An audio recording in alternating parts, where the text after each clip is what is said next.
تم امید نہ چھوڑنا، یہ شیطان تمہیں ورگلا رہا ہے، تم سے تمہاری طاقت، تمہارا یقین چھین کر بالکل تنہا کر دینا چاہتا ہے۔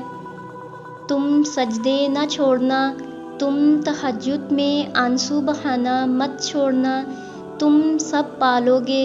مایوسی کے بادل ہٹاؤ خود سے، بس اس کی مان کر جھکتے جاؤ، جس میں وہ اللہ راضی وہ کام کرتے جاؤ، اور پھر تم دیکھو گے کن فیکن کے نظارے۔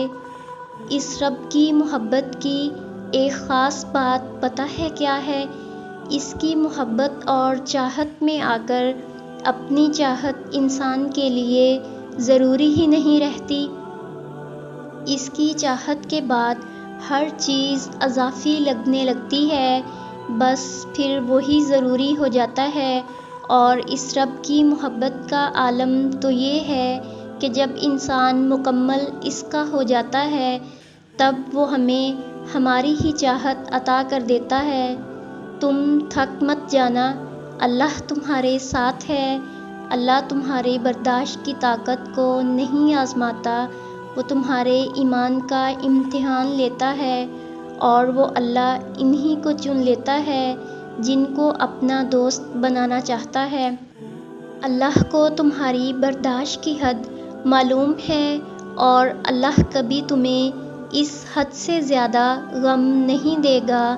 تمہیں لگتا ہے اب تم تھک گئے ہو، مگر تھکنا تمہارا ایمان نہیں، بس حوصلہ گھبرا جاتا ہے۔ جب اللہ کن کہتا ہے تو ناممکن ممکن بن جاتا ہے، اور دعائیں مقدر پہ بھاری پڑ جاتی ہیں۔ وہ اللہ فرماتا ہے، مت ہو پریشان، میرے بند کیے ہوئے دروازے پر میں خیر لانے سے پہلے مصیبتوں سے گزارتا ہوں، اور بالآخر تجھے وہی ملے گا جو تیرے رب کی چاہت ہے۔ جب تم اپنی نیند قربان کر کے اس سے ملاقات کے لیے اٹھ کھڑے ہوتے ہو تو وہ تم سے پہلے ملاقات کی جگہ پر موجود ہوتا ہے، اور فرشتوں کو حکم دیتا ہے کہ انتظام کرو شکر کے صلے کا، اور تیار رکھو کن فیکون کا تحفہ۔ فرشتے پوچھتے ہیں، یا اللہ، آج ایسا کون سا مہمان آ رہا ہے؟ تو اللہ رشک کرتا ہے اس جواب پہ اور فرماتا ہے، میرا ایک بندہ تھک گیا ہے، سو وہ آج مجھ سے ملنے آ رہا ہے، مجھ سے صلح کرنے آ رہا ہے، ساری تھکاوٹ کو دور کرنے آ رہا ہے، مجھے منانے آ رہا ہے، میری رضا میں راضی ہونے کے لیے آ رہا ہے، سننے اور سنانے آ رہا ہے۔ بس پھر جب تم اس اللہ کے روبرو ملاقات کے لیے کھڑے ہوتے ہو تو محبت سے دیکھتا ہے تمہیں، اور پھر جب تم تھک کر سجدے میں گر پڑتے ہو تو وہ اسی سجدے میں تمہیں تھام لیتا ہے۔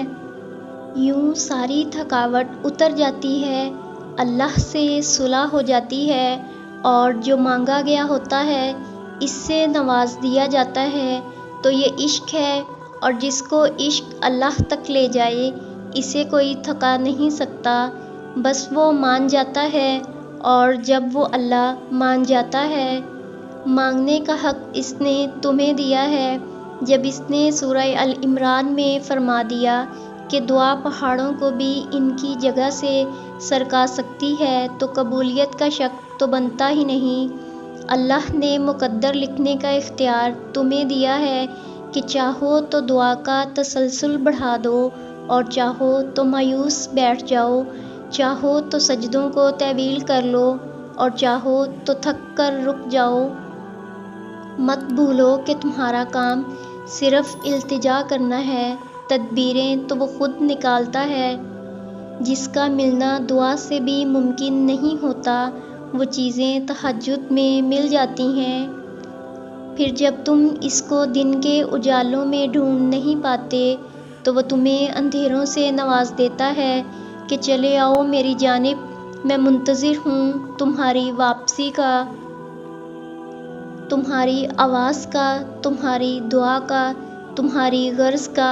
حیرت ہے اس کی اس بے لوث محبت پر یہ شکایت اس کو کرنی چاہیے، اور درج وہ ہماری کر رہا ہوتا ہے۔ اس کی محبت محسوس کرو گے تو اس کی محبت کی شدت بیک وقت زندہ کر دے گی۔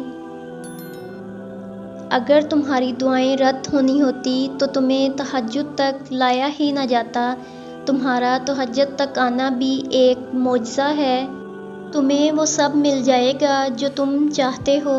تمہارا تہجد میں اللہ کے سامنے گڑ گڑانا ضائع نہیں جاتا۔ اللہ تو ہر دعا قبول کرتا ہے، اور جو تہجد میں مانگی جائے اس کا تو مقام ہی الگ ہے۔ تم کہتے ہو کہ درد اب برداشت سے باہر ہو گیا۔ اللہ کہتا ہے میں کسی جان پر اس کی طاقت سے زیادہ بوجھ نہیں ڈالتا۔ تم کہتے ہو یا اللہ میں ہی کیوں؟